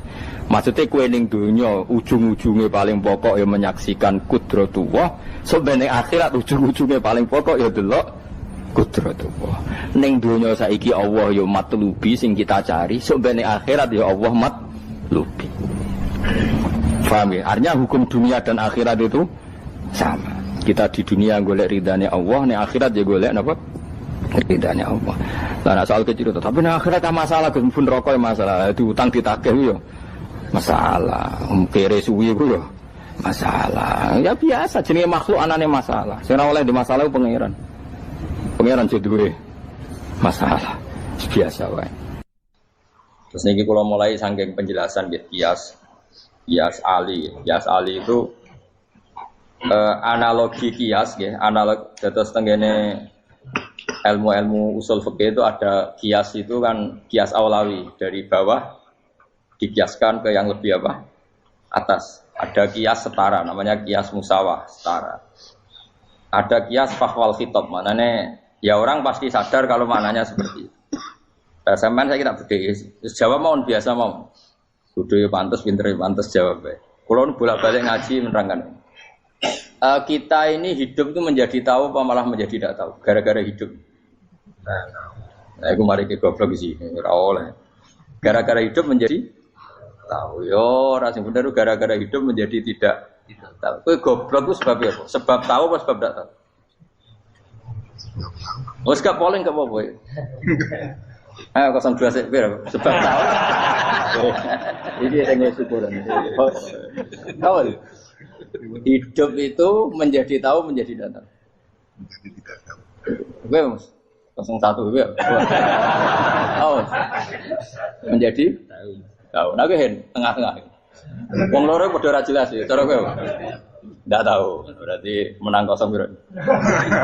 Biasa. Tawari ilmu hakikat ya. Jadi awal syaratnya jadi wali. Meskipun jadi wali ku yo angel tapi tak warai mukadimah ya napa. Jadi nak bar iki urung wali cek apa? Mukadimah. Ndak sekarang misalnya gini, saya mau minum teh. Jadi saya melihat teh. Saya minum teh. Karena saya fokus minum teh terus anak saya main di sekeliling saya, anak saya kecil misalnya. Terus jatuh. Saya ini dianggap bodoh kan? Bodoh kan? Gara-gara mau minum teh fokus saja membiarkan anak jatuh. Yang andai kan saya tidak fokus minum teh, mungkin anak saya terkontrol. Terus ngerti ada cilik kan potensi apa? Begitu juga dunia. Gara-gara kita delok babunan ayu-ayu, delok gemerlapi dunia politik, delok hal-hal yang enggak penting, akhirnya melupakan hal yang penting. Sekarang misalnya Allah itu Ar-Razzaq, pemberi rizki, Allah itu Al-Mudabbir sing ngatur dunia. Gara-gara Fauzi terus meyakini satu makhluk apa yang nyelametno Indonesia. Ini kan dari iman kepada Allah menjadi iman kepada itu tidak boleh sih. Iman ya be pangeran. Jadi dunia itu biasa wae. Oh, nomor itu kok iso nentokno. Cuma ya tetap berorganisasi secara duniawi, tapi tetap sih menentukan. Iki rungono tenan awas. Nah karena kita hidup maka menjadi tidak tahu. Kita tahu itu menjadi tidak tahu. Surgono sehingga nanti tak terangkan sekian dalil dari Quran dan hadis. Gara-gara saya fokus minum teh, terlena mau ngopi, wah sena isu-isu ngopi. Gara-gara terlena itu anak saya jatuh, menjadi tidak tahu. Begitu juga dunia. Makanya Allah sering memberi nasihat, fala taghurrannakumul hayatud. Kamu jangan tertipu oleh kehidupan dunia. Ibaratnya Allah nimpi direm, dat paling penting, paling pokok. Tapi kamu abaikan. Kamu bilang jabatan penting, teman penting, mitra pejabat penting, komunitas penting. Kamu sampai lupa bilang nah Allah itu lebih penting. Nah, ini sudah mulai kena hijab. Nah orang yang kena hijab ini nanti tidak bisa masuk surga karena Allah duka dengan duka marah besar. Allah ngendikan kalla innahum ar-rabbihim yauma idzil lamahjubun. Orang-orang ini nanti ketika di akhirat terhijab dari saya. Karena zaman yang dunia ora tau roh aku. Kenapa kok terhijab? Justru karena ada yang diketahui. Justru ada yang diketahui. Contoh paling mudah itu copet atau lonte atau koruptor atau apa saja. Misalnya nyuwun sewu orang jadi copet itu kan umur 17 atau misalnya jadi pekerja seks nakal itu kan umur 17 atau 18. Hanya karena pernah mendapat rezeki dari judi misalnya atau dari transaksi yang haram. Terus dia bilang gini, aku nak jadi copet mangan kopo. Aku nak judi mangan kopo. Aku nak gak jadi wong nakal mangan kopo. Padahal dia 17 tahun nyatanya bisa makan, birizkillah apa? Tapi pernah merasakan 1-2 bulan dari rezeki haram, dia menvonis seakan-akan tidak bisa makan kecuali dari rezeki haram. Ya itu tadi gara-gara tahu nikmatnya uang yang sepintas lewat haram, nyopet atau korupsi, terus menafikan nikmat-nikmatnya. Jadi dari tahu nikmatnya nyolong atau korupsi menjadi tidak. Makanya kalau dalam ilmu tasawuf itu gini Gifat Walian, manusia sekarang itu tidur, kalau mati baru bangun. Jadi cara ilmu tasawuf itu annasu niyamun wa idza matu intahu. Mungkin ada yang hafal tapi ora paham. Jadi rata terang. Annasu niyamun wa idza matu intahu. Manusa kabeh sak donya iku turu. Nek wis mati lagi tangi. Mergo kena wis mati iku lagi roh. Jebule sing hak tenan iku sujud ning pangeran. Sing hak tenan iku subhanallah walhamdulillah. Sing hak tenan iku muni Allahu akbar. Kae zaman ning donya dintekno kowe ngomong, "Nu Amerika super power." Kenal presiden penting, kenal menteri penting, kenal kiai gede penting. Iku mbok entekno. Barang-barang sing cara akhirat gak mendesak mbok entek. Wong nak ramangan mati, nak ra duwe gaji sumpek, nak pensiun sumpek. Hal-hal nanti setelah di akhirat kamu hanya tahu satu kalimatul haq, yaitu kenangan terbaik kamu di dunia itu sujud. Jika kamu getun ketika hidup tidak pernah sujud. Makanya kata Rasulullah, nanti kamu tahu ketika di akhirat hatta takuna sajdatul wahidatu khairan minad dunya wa ma fiha. Sehingga kamu nanti tahu bahwa sujud satu kali itu lebih baik ketimbang dunia dan sisi. Karena ternyata setelah kamu di akhirat yang layak jadi poin kamu hidup di dunia itu hanya apa? Sujud. Nah, yang dunia kan WA penting, HP terbaru penting, babonan penting, mutra penting, ngomong terus berjuta-juta kalimat. Hanya karena kamu hidup. Tahu saya mati, kau ngerti, kau kabeh dak. Maka ilmu kamu itu setelah mati, lagi ilmu terlambat. Nah, pas ilmu mau terlambat itu Allah duka, kalla apa alhaqumut takadzur hatta zurtumul qabir kalla saufa ta'lamun summa kalla. Terus kalla law ta'lamuna ilmal yakin la tarawun al-jahim. Pas kowe ilmumu wis bener, Gusti ternyata penting sujud teng jenengan, ternyata penting jenengan Allah. Pas roh pas wayah mlebu neraka, kok wis kecewa. Ya saiki tapi wayah mlebu neraka, roh wis terlambat. Mane tak warai saiki ben ora roh pas wayah mlebu neraka. Kok nak roh terlambat, pas roh wayah mlebu. Sehingga ketika Allah melehno wong kafir, melehno itu mencibir orang kafir. Kata Allah begini. Ini mungkin yang hafal Quran bisa dicek lagi. Fakashafna anka fito akafa basarukal yauma hadid. Jadi kata Allah ngomentari orang kafir ketika di akhirat, laqad kunta fi ghaflatin min hadza. Kamu lupa kan kalau ada akhirat seperti ini kata Allah. Fakashafna anka fito aka. Sekarang kamu saya kasaf, saya buka semua fakta. Fa basarukal yauma hadid. Sekarang pandangan kamu tajam. Dulu di dunia bilang misalnya seks penting, dugem penting, narkoba penting, maksiat penting. Kalau enggak gitu saya pusing. Nanti di akhirat semua ini jadi problem. Artinya apa? Gara-gara di dunia melihat gemerlapnya dunia, dia menjadi tidak tahu pentingnya Allah, tidak tahu pentingnya akhirat. Maka dengan hidup malah menjadi tidak tahu. Maka untuk menjadi tidak tahu itu sebabnya dua. Makanya polling 01 dan 02 sama benarnya. Gara-gara tahu yang menjadi tidak tahu, gara-gara tidak tahu yang menjadi tidak tahu. Tadi misalnya kamu fokus ya, misalnya Rukin jelalatan untuk cawe itu, fokus untuk cawe itu, gak Allah waktu ngarepe kejengkang, kesandung. Berarti gara-gara melihat menjadi tidak tahu. Ya kira-kira seperti itu. Gara-gara fokus delok dunya nganti ra roh hae Allah Subhanahu wa taala. Di sini Allah sering pesan fala taghurrannakumul hayatud dunya wala yaghurrannakum billahil ghurur. Kamu jangan tertipu dengan kehidupan dunia. Makanya saya itu orang yang paling fanatik sujud. Soalnya kalau suwun jenengan sing sujud. Mau usah sujud salat 5 waktu lah nikmati. Karena sekali kamu terbiasa mensifati dunia ini penting, nanti kamu akan lupa mensifati akhirat itu penting. Dan itu awal kamu tergelincir dari ansawa isabil, dari jalan yang benar. Makanya tadi pepatahnya orang sufi apa? An-nasu niyamun wa idza matu indah. Manusia itu tidur, kalau mati baru. Terus contoh kedua begini. Kenapa Allah begitu murka ketika orang tidak mengerti hak-haknya Allah? Bukan karena Allah anarkis atau keras. Memang secara akal pasti begitu.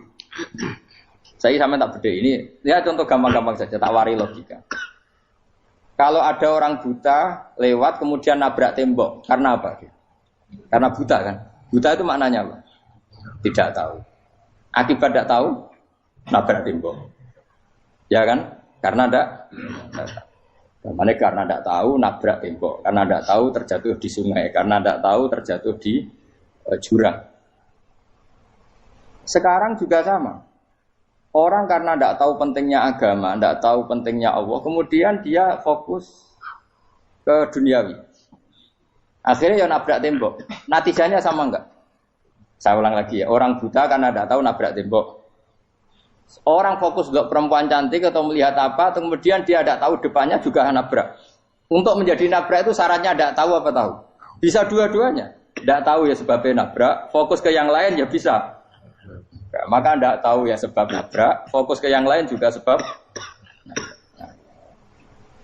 Nah mata kita, hati kita ini sudah dipenuhi hal-hal yang tidak penting, sehingga kita lupa dari hal yang penting. Kayak tadi kita mau minum kopi saja, fokus sampai meninggalkan anak main sampai jatuh.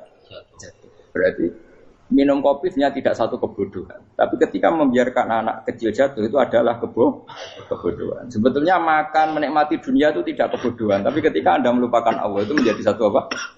Kebodohan. Nah, ini disebut kamu jangan terlena oleh kehidupan apa? Dunia. Nah kenapa terlena? Itu kakean delok. Mulane Nabi itu ora tau delok dunia. Nabi, saya ini tak latih gitu di wali, tapi mukadimah. Kulo itu belum pernah delok. Saya pernah punya kakak wakil bupati, punya teman gubernur banyak tuh. Kulo delok susu ora wani. Mergo kuwatir seneng. Nabi itu pernah, Nabi itu jenenge manusia, pernah lewat itu. Kemudian tonggo-tonggone Nabi kebetulan pas pulang bawa unta-unta banyak. Itu Nabi melihat mungkin 0, sekian detik. Itu wis dilori pangeran. La tamuddanna ainaika ila ma mata'ana bihi azwajan minhum zahratal hayatid. Jadi misalnya koyo rogen misalnya dulu wong numpak Alphard pejabat ana sing bukakno. Enak aja nak jadi wong ngene iki. Kalimat itu direkam oleh Allah bahwa Mustafa pernah ngomong enake dadi wong iku numpak Alphard ana sing buka. Tapi kan tetap kirim. Sehingga nanti di akhirat kalimat itu direkam misalnya nanti ternyata yang numpak Alphard misalnya nyuwun sewu misalnya yang numpak Alphard tadi tetap di neraka, kamu ya ikut di neraka. Karena dia menikmati Alphard lali akhirat, kowe yo ngangen-angen kepengen seperti itu. Maka poinnya sama. Kalau pun rokok bareng. Terus ada orang sujud di musola, melarat sujud. Kowe gak pernah enak itu wong iku. Padahal sujud itu yang menjadi orang masuk surga. Terus kowe ditakoki ning akhirat. Kowe tahu angen-angen dadi wong sujud mboten ate. Tapi kowe tahu angen-angen mewah nate. Yes, seneng kono kira-kira gitu. Lha iku latara undal pas kowe roh ilmu yakin pas wae mlebu neraka. Lha iki mulane tak ajari dini kiat-kiat supaya kira mlebu. Makanya latih melihat dunia gue juga kesuwen. Misalnya di konco, di pejabat. Kalau nanti di keluarga pejabat, sampai sekarang pun saya sering punya teman. Buat nanti kalau melihat bahwa dia pejabat. Karena saya takut dosa. Saya melihat dia seorang mukmin yang sujud, yang sholat. Saya bodoh sekali kalau melihat dia pejabat. Karena itu tidak ada artinya di akhirat. Saya sampai sekarang yang saya melihat presiden orang yang mukmin, sehingga saya harus hormat. Saya melihat bupati orang yang mukmin, sehingga saya harus hormat. Melihat sampean ini wong sing mukmin, malah gue jalalan barang ini sudah mukmin plus. Jadi rasa tiga kartu pinter gue jalalan. Jalalan gudul bisa gaya bisa. Gudul lu rano mana nih? Oh anu keangger wong bisa maca kitab kok. Gundul. Jos lah. Jadi saya ulang lagi. Makanya saya itu nanti kalau sampean alim sudah kayak saya, itu pasti tidak kagum sama sahabat. Sahabat itu, apalagi Rasulullah ya tentu. Sahabat dulu aja yang gampang ditiru. Sayyidina Umar ketika ditusuk oleh siapa? Abu Lu'lu siapa? Al-Majusi. Abu Lu'lu itu seorang Majusi. Dan Umar itu orang pendendam. Dia orang pendendam. Tapi tentu karena dia orang baik, ya pendendamnya hal-hal yang baik. Coba kalau kamu ditusuk orang itu dendam enggak? Kira-kira sebagai manusia kan dendam. Itu tanyanya begini sama yang dia taruh sekarang orang dekatnya. Yang bunuh saya tadi siapa? Itu Abu Lu'lu Al-Majusi, Hulamul Muhirah. Dia budaknya Muhirah. Majusi, iya ya Umar. Dia sudah mau mati. Itu ngetikan gini, sama siapa alteknya? Alhamdulillahilladzi lam yaj'al maniyati biyadi rajulin sajadalaka sajdah yuhajuni biya yaumal qiyamah. Ya Allah, terima kasih sekali ya Allah. Engkau mentakdirkan saya dibunuh oleh orang yang enggak pernah sujud. Kalau saja dia pernah sujud, maka dia berhak menuntut saya dengan sujudnya untuk masuk surga. Artinya gini, kalau dia ditusuk orang yang pernah sujud, misalnya Sayyidina Umar kok ditusuk oleh Ruhin, kemudian Umar Ruhin masuk neraka, aku tetap pedih Gusti. Isowai sujudnya dia menjadikan enggak berhak masuk neraka. Artinya Umar sangat hormatnya pada sujud itu dia enggak berani. Jadi kira-kira kok Umar sujud kowe iku kira-kira rawani maksudno anak kowe mlebu neraka. Piye-piye di kekuatan sujud yang mempotensikan tetap dia masuk surga. Makanya dia seneng, dendamnya kesampaian. Syukurlah nek sing mateni aku ora tau sujud. Dadi tak patut nang neraka langsung gludeng ngono kira-kira gitu. Saking hormatnya ambek sing jenenge sujud. Tapi kita sekarang enggak. Rawong ning musala sujud, ya jeneng wong nganggur. Otak kita ini sudah PKI lah kamu. PKI halus. PKI yang tanpa kartu, paham? Makanya Allah kalau muji sujud itu enggak sampean tak latih supaya baca Quran yang benar. Kayak apa Allah bikin Ka'bah? Kayak apa mulianya Ka'bah? Itu dibikin Allah untuk apa? Lil akifina wa satusai warrukais sujud, dan untuk orang-orang rukuk dan sujud. Ketika Allah menurunkan rezeki di bumi dan di langit, itu perhitungannya Allah mau sitok asli. Rabbana liyuqimus shalah faj'al afidatan minan nas tahwi ilaihim warzuqhum minas sama. Gusti ben nak sujud ku kuat. Piye-piye menungso nak ramangan ra kuat. Nak is kuat dia tenaga yo ben sujud. Liyuqimus shalah. Ketika Allah muji orang baik atau ibunal abidunal hamidunas saihuna satruse arraqiunas sajid. Yang rukuk yang sujud. Karena tadi ketika nanti Anda di akhirat, kenangan terbaik Anda di dunia itu hanya sujud. Liyane iku coba misalnya kene akhirat terus video disetel pas kongkoi-kongkoi ning perapatan. Bariku nglamunem disetel. Ben dadi pegawai negeri. Ngayal gajine sakmene, engko sakmene nggo wayo. Wan direkam kabeh. Ora sini-sini wong. Terus tokoh idola sing duwe wae sing tumpakane Alphard di sekretaris saya.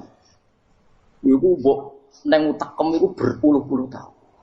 Dan itu jumlahnya poinnya misalnya 100.000. Bareng idol anu Kanjeng Nabi mau 10%, cuma gayanya mau sholawat. Tapi sebetulnya agak tahu bayang no ini miskinan, Mbak Amit nih miskinan. Gayanya mau sholawat, tapi utaknya orang tahu pengen melarat koyok. Yes. Itu direkam. Makanya dari Habib-Habib sing alim-alim niku almar'u ma'aman ahabbaha datarghib batarghib. Kita ini kan sering dimotivasi mubalik. Mubalik itu kan saya naik dhewe nang. Pokoknya seneng Nabi swarga. Dari Habib-Habib sing alim nak ngritik, masalahnya dawuh mu almar'u ma'aman ahabba. Wong dibarno wong sing diseneng. Apa kamu bisa menjamin seneng Nabi saudure seneng wong-wong itu?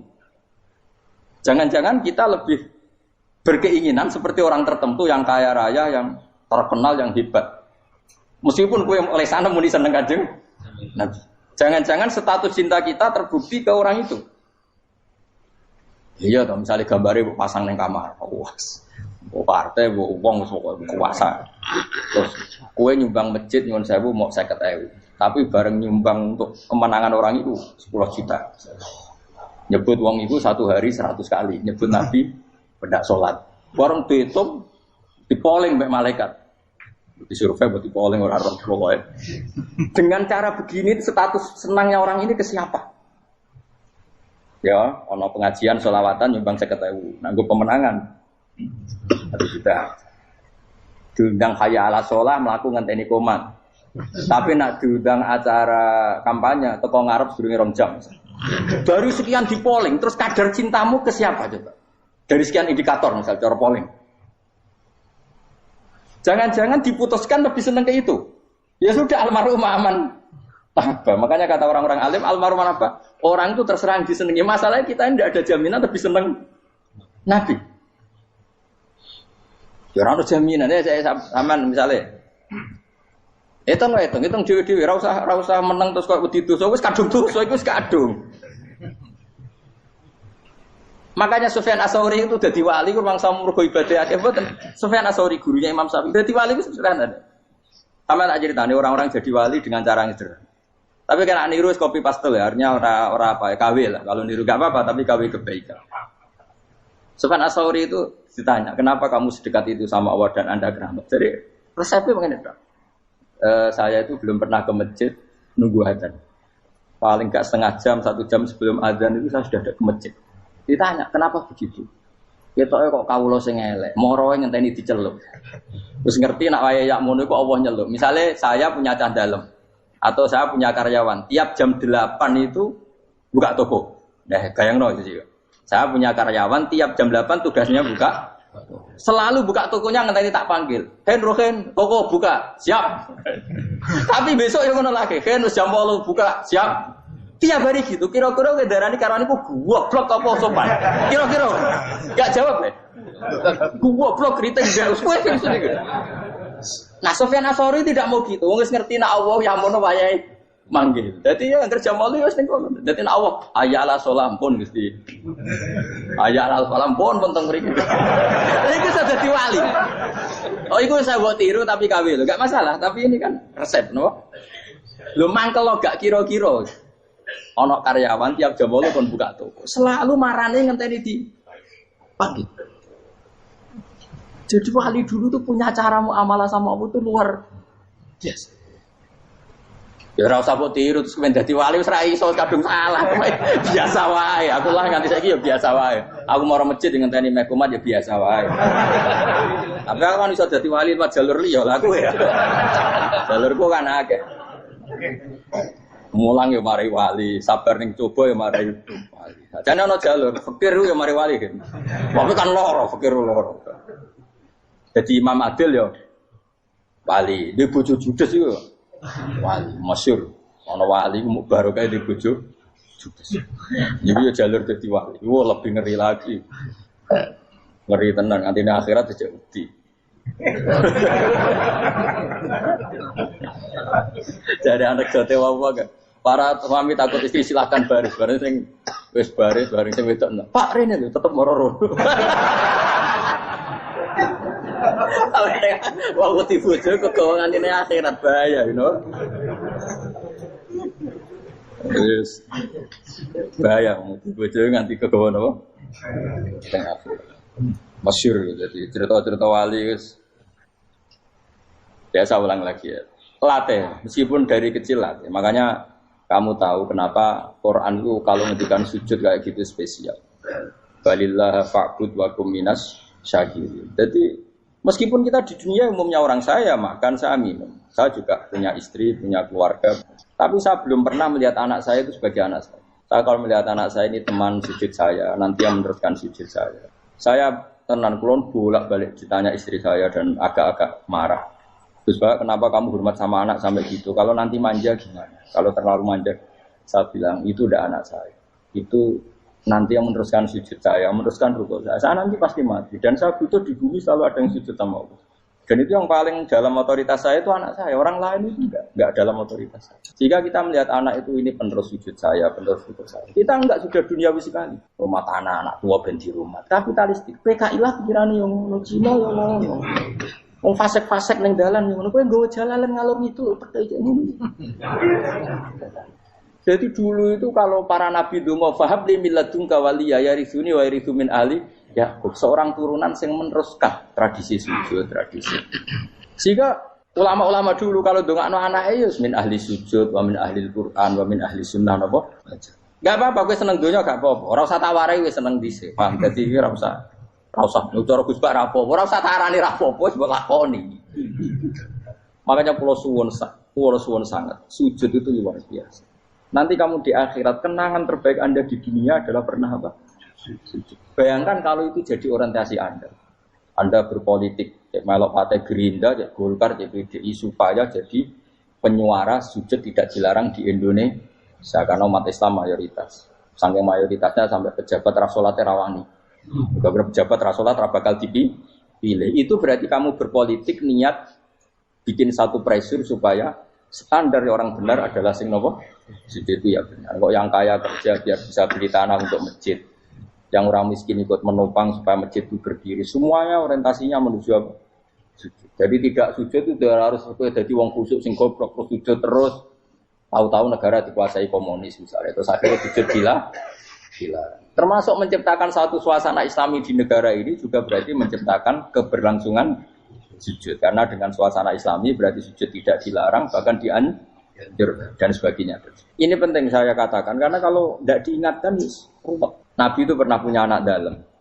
Anak dalam itu setelah mau boyong toro santri itu ditanya, kamu minta apa sama saya? Ya Rasulullah kasih waktu 1-2 hari mau saya pikir. Karena yang menanyakan orang yang sayyidul awalin wal akhirin setelah sekian 2 hari, minta apa kamu? Jaluannya gak tanggung-tanggung. As'aluka murafaqataka fil jannah. Saya minta jadi temanmu di surga. Oh Nabi kaget tuh. Kok main diwarai wong? Mboten terjemah. Kok Nabi diwarai wong ndak ada ya. Terus kenapa kamu minta itu? Kata tadi, kalau saya minta dunia itu nanti zailah. Dunia itu pasti hilang, faniyah pasti hilang.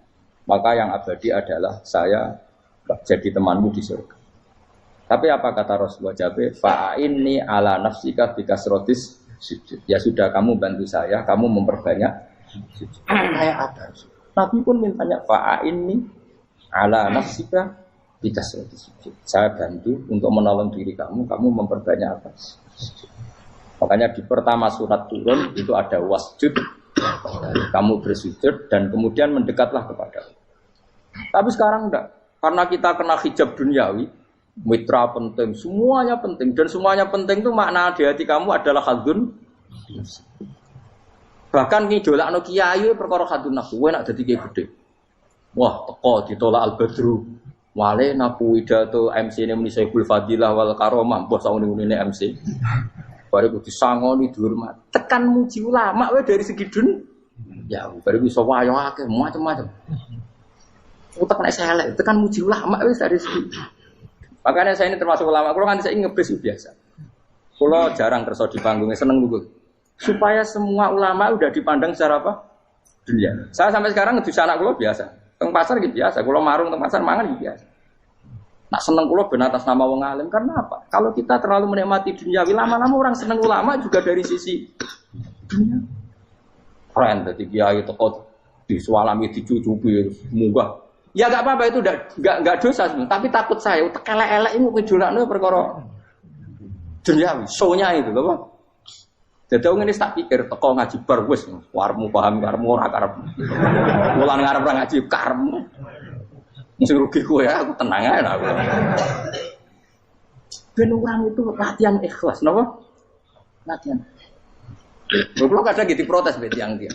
Gus, jenengan sekali-kali nak tidak tak derekno kok umum. Aku itu tidak mengharamkan itu, menaik keluar dereng tua. Dereng haji malah turun, topa meneh. Dalane ra roh dereng kiai malah ngel-ngel topa.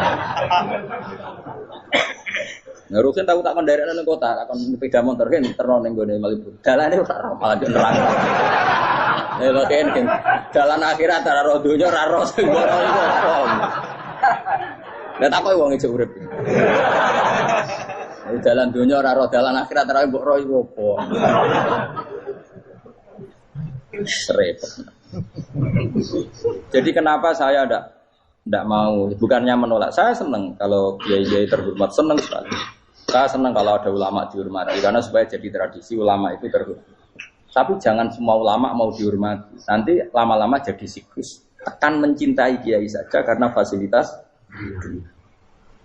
Gue seneng jadi imam masjid akbar, masjid Istiqlal, imam besar. Seneng mergo kenal presiden, datang dikawal. Seneng jadi sudes, wah keren, sholat ngarepe akbar, teko dikawal askar. Ya kalau seneng karena itu kan berarti menjadi dunia. Itu sirinya kenapa Rasulullah ketika ba'da Fathi Mekah sudah menguasai Mekah, sudah naklukkan Mekah Madinah. Nabi itu satu hari terbiasa. Mau sarapan saja kadang nggak ada yang dimakan. Tanya ya Aisyah, apa saya bisa sarapan? Enggak ya Rasulullah. Ya sudah saya tak puasa. Supaya tetap terkontrol bahwa umatnya mencintai beliau bukan karena kebesaran. Itu Rasul. Itu setelah periode Mekah loh. Jangan kira itu periode Medina. Apa? Itu periode apa? Medina loh. Periode yang setelah Nabi punya segala. Tapi Nabi tetap seperti itu. Kenangannya Aisyah sebagai istrinya apa coba? Dia cantik. Cantik sekali. Aku tahu jajal turu ngarepe Nabi terlentang. Ya Nabi tetap sholat. Nak beliau sujud sikilku tak ingkretno. Nak beliau ngadeg tak lonjoro meneh. Dadi Aisyah wa ana muqtaridotun bene adi turu terlentang. Dadi cara ya sudah terlentang. Wong Nabi nak salat suwi dia tetap salat. Tapi itu bojo ayu ora ngrasa salat. Bojo elek ora salat ngono. Bojo elek amen junub meneh. Kowe ora kena go contoh kasus wis wong kasus. Kowe di bojo ayu prawan turu karepku sida salat ora bus misale lho. Pemene wong jegoten wae tambah over. Mustofa lho kula ora ngenyek jegoten liyane ora usah terus itu. Mergo nak ngenyek wong akeh dosa, nak ngenyek wong sitok ora. Misale dosa tak hitung mau ke sore. Aku ngenyek dosa sitok, mulang ganjarane 10. Cek susu piro? Cek surplus orang dagang aja. Debati. Iku enak adekne ra ikhlas. Ra ikhlas aku yo ra ikhlas ilmuku, malah lara. Malah neraka ping 13 sebenarnya. Makanya ini dipikir ya, saya ulang lagi, harus dipikir secara matang-matang bahwa kita tidak boleh terlena oleh kehidupan dunia. Menjadi bodoh kan Anda minum teh, kemudian anak Anda jatuh di pinggir Anda. Paham? Nah sekarang menyangkut mukjizat. Ini masih tentang ayat ini, nanti sampean tahu logikanya. Tak beda, tidak jawab satu-satu aja. Karena iman sarannya harus tahu. Fa'lam itu tak tahu. Fa'lam annahu la ilaha. Ketika sekarang telur, saya memberitahu misalnya, Gen, telur ini udah di titik, cara kowe mungkin telur. Ayo jawab satu-satu. Mungkin kan? Tapi pertanyaannya, saat telur menjadi pitik kemudian mungkin, dan ayam ini bisa terbang, bisa selingkuh, bisa punya anak turun, itu menjadi mungkin itu kan kamu pun tidak ikut menciptakan. Ikut gak kamu menciptakan telur menjadi ayam? Tidak kan? Kan di luar kudroh kamu, di luar kemampuan kamu. Tapi kamu bilang itu mungkin. Ada onta yang buting, yang sudah hamil sudah. Kamu bilang nanti onta ini mau punya anak dan anaknya nanti bisa jalan seperti induknya. Kamu katakan apa? Mungkin. Tapi saat Anda katakan mungkin, Anda ikut menciptakan enggak? Enggak kan? Tetap itu kudrohnya Allah. Tetap itu. Maka para nabi itu tidak tahu bedanya antara onta yang keluar dari indukannya dan keluar dari batu. Itu syaratnya jadi nabi, syaratnya jadi wali. Nah, saya kira orang nabi. Makanya Nabi Soleh ditakoki, bukti nak kudrohe pangeran ubi. Lah kamu minta apa kata Nabi Soleh? Silahkan ada unta keluar dari batu itu. Nabi Soleh bisa. Dia tenan terus unta keluar dari batu. Terus kaumnya gawok. Wah kok hebat tenan unta metu kok batu. Dari Nabi Soleh, ya padha karo unta lahir kok indukane. Bedane apa? Yo beda. Lah bedane apa? Metu kok watu kok ya ora melok gawe. Metu kok indukane ya kowe ora melok gawe. Bedane apa? Tapi tak temu kena hijab, temu niku ana bedane. Cara nabi-nabi ora roh bedane. Lah kula termasuk warasatul anbiya ya ora roh bedane cara. Waras utek kula niku waras. Lho lha yo misale kowe cara iman seperti itu yakin dadi wali. Wes amatir-amatir lah, wali swasta lah. Pokoknya sudah siap. Jadi manusia itu lucu, sesuatu yang dia pun tidak bisa. Iku sok bedakno. Kalau telur menjadi ayam mungkin. Sapi keluar dari indukan mungkin. Biji padi menjadi padi besar mungkin. Tapi nak watu kok jadi biji padi mukhal. Loh saat yang dikatakan mungkin-mungkin itu apakah manusia ikut memberi? Tidak kan? Ikut menciptakan? Harusnya kan tetap bilang, yo aku menyaksikan itu karena ada kekuatan X yang menciptakan itu. Harusnya dia kalau mau konsisten kan, saya tidak bisa menciptakan telur jadi ayam, tapi ada kekuatan lain yang menciptakan. Dan saya tidak bisa. Jadi telur keluar dari ayam ya kita tidak bisa menciptakan. Sapi keluar dari indukan ya kita tidak bisa menciptakan. Termasuk untanya Nabi Soleh yang keluar dari batu besar kita. Makanya semua Nabi itu tidak tahu bedanya. Itu bedanya Nabi dengan enggak Nabi. Makanya Nabi itu tenang ya, masyhur. Ketika perang Khandaq, Nabi itu kelaparan. Kemudian Jabir datang, ya Rasulullah, istri saya menyiapkan makanan untuk orang 6. Karena kambingnya hanya kecil. Maka hanya orang 6 saja yang kau boleh datang ke situ. Tapi Rasulullah dengan santainya, ya ahlal Khandaq. Padahal yang ngeduk Khandaq itu sekitar 3.000, ya ahlal Khandaq. Halumu ilayya yuk ke Jabir. Karena Jabir sona atau amat, bikin makanan untuk kalian. Itu 3.000 orang. Wah Jabir dimaki-maki sama, sudah bilang untuk orang 6 Nabi, ya apa-apaan orang banyak. Itu mesti tidak cukup, kita mana. Nabi santai. Bilang ke istri kamu, Jabir jangan buka makanan itu kecuali. Ya, pakai Nabi matur untuk pengiran. Gusti ini cukupkan untuk orang banyak. Sama Allah di ACC ya terus cukup. Karena bagi Nabi, Nabi tahu betul. Sekarang ketika beras menjadi beras, apa dalam kudroh kamu? Dalam kemampuan kamu? Enggak kan? Ketika sistem tubuh kita makan kemudian jadi kenyang, apa dalam kemampuan kamu? Kue muni mangan maknane sego bolebokno mulut, terus kue darani punya kemampuan makan. Apa setelah itu kamu mengendalikan sistem saraf kita, sistem urat kita? Enggak kan? Jadi Nabi ora roh bedane, justru itu jadi Nabi. Karena dia enggak pernah terjebak, Nabi enggak pernah terjebak oleh yang pilih. Makanya cara pangeran wa ma min dabatin fil ardi wala ta'iri yatiru bi janahihi illa umamun amsalukum. Ketika orang kafir minta bukti kudrohe Allah iku apa? Kanjeng Nabi didono manuk. Lah manuk terbang bukti kudrohe Allah. Ya biasa mat manuk terbang, wis suwe nak manuk terbang. Bukti kudrohe ning ndi? Iku tekek wis emper. Lha bukti kudrohe ya kowe ra iso gawe kan? Tapi maksudnya wong kafir bukti kudrohe pangeran ku gawe unta kok watu. Lah bedane apa? Mau hale unta kok watu ambek kok indukane? Bedane apa jajan? Wong ibuke unta ya ngrasa gawe. Apa ibu onto bisa menciptakan anakan onto? Kan tidak bisa juga. Manusia juga ada.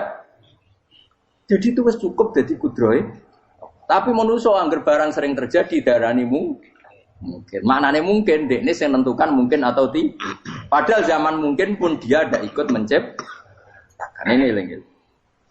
Makanya itu kenapa Allah akhirnya bikin mukjizat supaya orang itu ingat kedahsyatan kudroy Allah. Sebetulnya mukjizat itu tidak penting. Maksudnya tidak penting tadi untuk iman sebetulnya tidak perlu mukjizat. Makanya ketika Rasulullah SAW ingin nuruti mukjizat yang diminta orang kafir, Allah malah ngelingno inna fi khalqis samawati wal ardi wakhtilafil laili wan nar. Sajane ana langit, bumi, ada lautan, ada apa sudah bukti kudrohe. Nah sekarang mukjizat kok ngenteni unta keluar dari apa tadi? Batu, ngenteni Nabi Saleh. Lautan merah di sebelah tongkatnya Nabi Musa terus terbelah. Itu dari mukjizat. Kalau itu maknanya mukjizat karena manusia tidak mampu. Apa manusia mampu bikin lautan? Kan tidak mampu juga. Kenapa itu tidak dikatakan mukjizat? Lagi-lagi karena wis kena mataul burung. Paham jelas ya?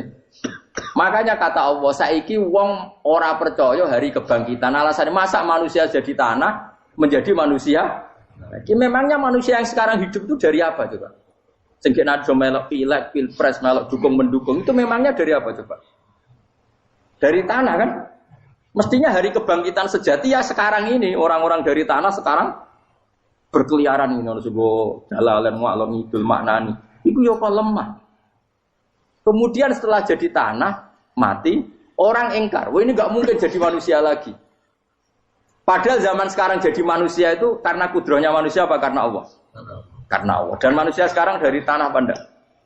Dari tanah. Harusnya ya berpikir seperti itu. Kalau kudrohnya Allah bisa menjadikan manusia sebanyak ini dari tanah, tentu Allah tetap mampu nanti setelah jadi tanah menjadi manusia. Itu malah kula nu wedi urip nggih wedi tenan. Karena tadi dari hidup menjadi tidak tahu. Annasun wa idza matu tidak tahu. Kita semua punya tidur setelah mati baru karena baru tersadar.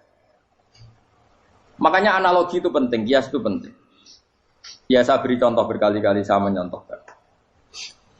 Sampean tak warai hujah ulama. Nanti pasti sampean taslim itu pasti nyerah.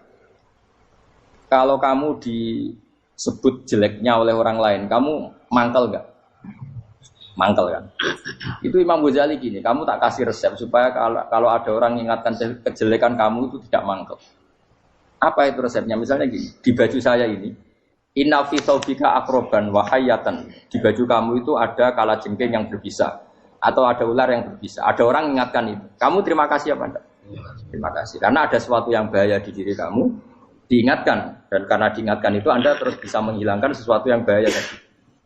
Sekarang kamu punya sifat hasud, sifat dengki, sifat riya, sifat-sifat yang buruk. Itu sesuatu yang mencelakakan kamu di akhirat. Kemudian ada orang mengingatkan itu. Harusnya kan kamu matur nuwun karena sifat yang buruk kamu diingatkan. Kemudian kamu berusaha Wong diingatkan ada kalajengking yang hanya madorot di badan kamu saja kamu terima kasih. Ini diingatkan ada hasud dengki yang madorotnya dunia akhir. Kamu tidak terima kasih. Jadi itu ulama dulu. Jadi kalau bikin hujah itu gampang sekali. Jika ulama dulu kalau berdebat kemudian diingatkan temannya, kalau dia salah misalnya, itu ya tenang saja. Karena mereka cukup punya akal, punya analogi untuk nganggap itu biasa. Kayak diingatkan ada kalajengking di tubuh kamu. Kamu matur nuwun enggak sama ingatkan? Tadi saya ngaji sore, ngaji di sini cerita. Kila itu Imam Ahmad.